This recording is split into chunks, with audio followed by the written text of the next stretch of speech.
Life. तो सबसे पहला point, learning new things. A while ago हमने एक वीडियो देखी थी, उसके अंदर भी हमें पूरा कॉन्सेप्ट यही सिखाया गया था कि every time you learn something new, जो कि एटलीस्ट आपको कंफर्ट जोन से बाहर निकाले, चाहे वो टेक्निकल हो या नॉन टेक्निकल हो, आपके ब्रेन में न्यू कनेक्शंस बनते हैं और वो न्यू कनेक्शंस जो हैं आपको हमेशा जिंदा रखते हैं, एक्टिवेट करते हैं, आपको कंफर्ट जोन से बाहर निकाल रहे होते हैं, रिफ्रेश करते हैं।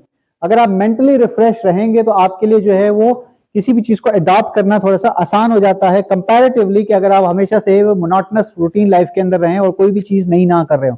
तो always go for new learnings के अंदर। पावर एक्शन का जो पैक है उसमें पहली चीज लर्निंग न्यू थिंग्स, दूसरी पॉजिटिव थिंकिंग, मतलब अच्छा और मस्बत सोचना शुरू करो। और उसके लिए कुछ पॉइंटर्स हैं। वो पॉइंटर्स क्या हैं? At least change your vocabulary.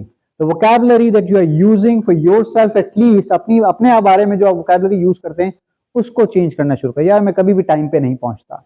Now every time you से this word, this becomes a part of your subconscious mind. ये आपके माइंड की रियलिटी बन रही है ना। आप अपने बारे में जो जुमले बार बार कहते हैं वो आपके माइंड की रियलिटी बन जाएगी। तो अगर मैं अपने लिए अपने अच्छे अल्फाज चूज करूंगा और मैं उसको बार बार रिपीट करूंगा, एंड देयर आर चांसेस कि वो मेरी रियलिटी बन जाएगी। अब now it's up to you कि आप वो वर्ड्स कौन से चूज कर रहे होते हैं। तीसरा है power focus. We are living in a digital distracted era. ये डिजिटली डिस्ट्रैक्टेड एरा है। ये आज से पहले इतनी ज्यादा डिस्ट्रैक्शन कभी नहीं थी जितनी आज मौजूद है। मैं जिस दौर में रह रहा हूं, आप जिस दौर में रह रहे हैं, टेक से भरा हुआ है, गैजेट से भरा हुआ दौर है। और ये गैजेट्स, ये टेक, ये एप्लीकेशन, सोशल मीडिया, ये सारी चीजें जो आप और मैं यूज कर रहे हैं, ये basically they are design to keep us hooked. ये हमें हुक करने के लिए है कि हम हुक रहें उनके पास, उनकी एप्लीकेशंस के अंदर। लेकिन इसका जो नुकसान है, जो बेड़ा गर्क हो रहा है, वो ये हो रहा है कि मेरा और आपका जो फोकस लेवल है, कंसंट्रेशन लेवल है, वो सिवियरली कॉम्प्रोमाइज हो रहा है। मिसाल के तौर पे आप सोशल मीडिया के अंदर जाते हैं और वहां पे फेसबुक की एग्जांपल ले लेते हैं। आप जाते हैं फेसबुक पे और एक पोस्ट आपको नजर आती है, आपको अच्छी नहीं लगती है, यू स्विच इट। आप क्या कर जाते हैं? स्क्रॉल अप करते हैं या स्क्रॉल डाउन करते हैं। फिर दूसरी पोस्ट पे जाते हैं, थोड़ा सा पढ़ने लगते हैं, फिर स्क्रॉल अप करते हैं, फिर स्क्रॉल डाउन करते हैं, एंड देन तीसरी पोस्ट पर जाते हैं और अचानक से एक आपको नोटिफिकेशन नजर आता है कि आपके दोस्त ने कोई पोस्ट या फोटो ऐड की है। आप जाते हैं, उसकी फोटो पे जाते हैं, अच्छी लगती है या बुरी लगती है, आप जाके एक कमेंट पास करते हैं। कमेंट पास करते हैं, तफरीह लेते हैं, उसकी टांग खींचते हैं। आप सोचें थोड़ी देर के लिए हो क्या रहा है। आपने उसकी टांग खींची, कमेंट कर दिया, वापस आए, वापस पोस्ट पढ़ना शुरू कर दिया। इतनी देर में, थोड़ी देर में दोबारा से ब्लिंक होता है और एक रेड नोटिफिकेशन आता है, रेड मार्क आता है, आप फिर जाते हैं, अच्छा दोस्त ने रिप्लाई भी किया है, आप फिर वहां चले गए। अभी आप क्या कर रहे थे? एक पोस्ट पढ़ रहे थे, लेकिन थोड़ी देर में आप कहां चले गए? दोबारा से इंस्टेंटली, अभी कुछ सेकंड्स ही हुई हैं, आप दोबारा से उस पोस्ट को छोड़कर कहां चले गए? उस रिप्लाई पे चले गए दोबारा से। अच्छा दोस्त ने रिप्लाई किया, उसने रिप्लाई किया, फिर आपने हाँ हाँ का रिप्लाई किया या कोई और रिप्लाई किया, रिस्पॉन्ड किया, फिर वापस आ गए। इस पूरे साइकिल में हो क्या रहा है?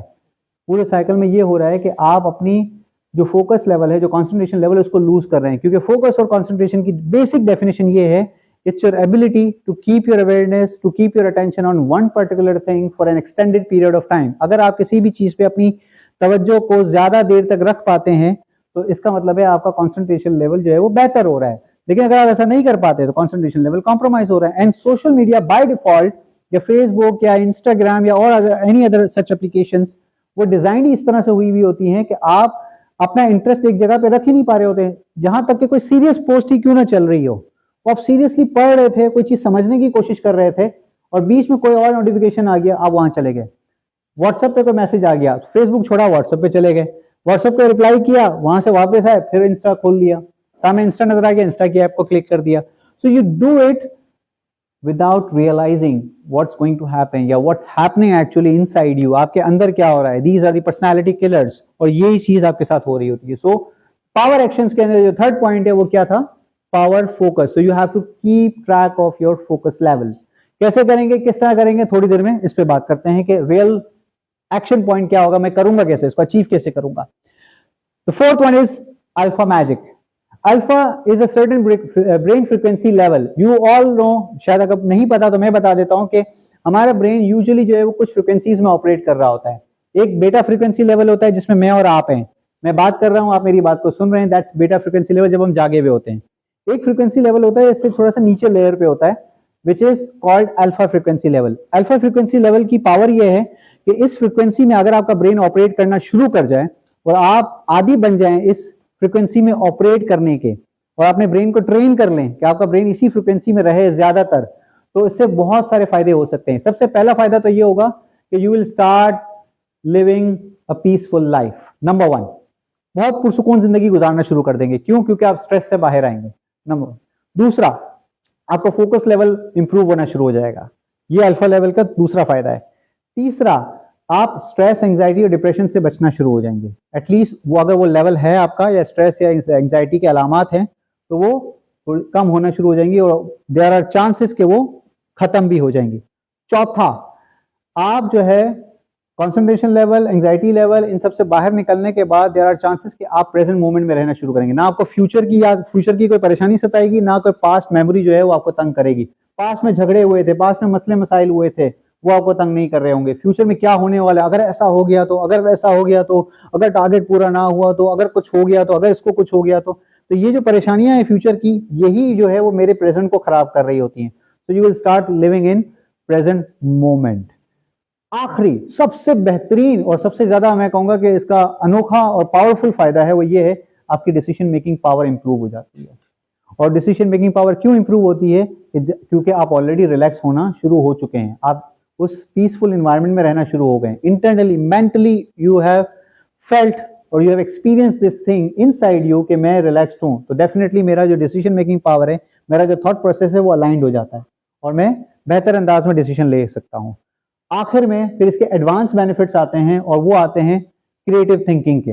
डेफिनेटली एक बंदा जो बिल्कुल रिलैक्स्ड है और एक बंदा जो परेशानी के आलम में है, दोनों की क्रिएटिव थॉट्स के अंदर, क्रिएटिव पावर के अंदर फर्क होगा। खुद सोच लो ना, एक बंदा परेशान है, उसको बोलो यार कोई नए आइडिया के बारे में सोचो, मुश्किल हो जाएगा। लेकिन एक बंदा कंप्लीटली रिलैक्स्ड है, उससे कहें कि आप जो है वो अपने आप को जो है वो कोई क्रिएटिव आइडिया लेकर आए किसी भी टॉपिक के ऊपर, किसी प्रोजेक्ट के ऊपर, कोई क्रिएटिव सोल्यूशन लेकर आए किसी प्रॉब्लम का, क्या वो सोच पाएगा? देयर आर चांसेस कि वो बेहतर अंदाज में सोच पाएगा क्योंकि वो रिलैक्स है। और आखिर में आता है विजुअलाइजेशन, कि आप क्या कर रहे हैं, अपने गोल्स के बारे में विजुअलाइज करना शुरू कर देते हैं।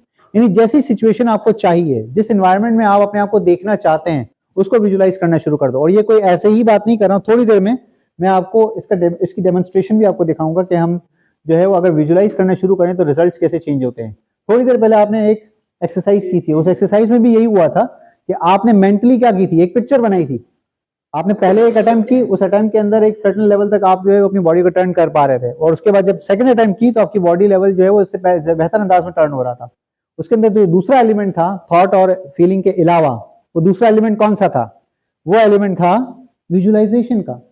तो विजुअलाइजेशन बहुत अनोखे काम करती है, और ऐसे काम कि जो कि दुनिया में बहुत सारी चेंज लेकर आ गए हैं।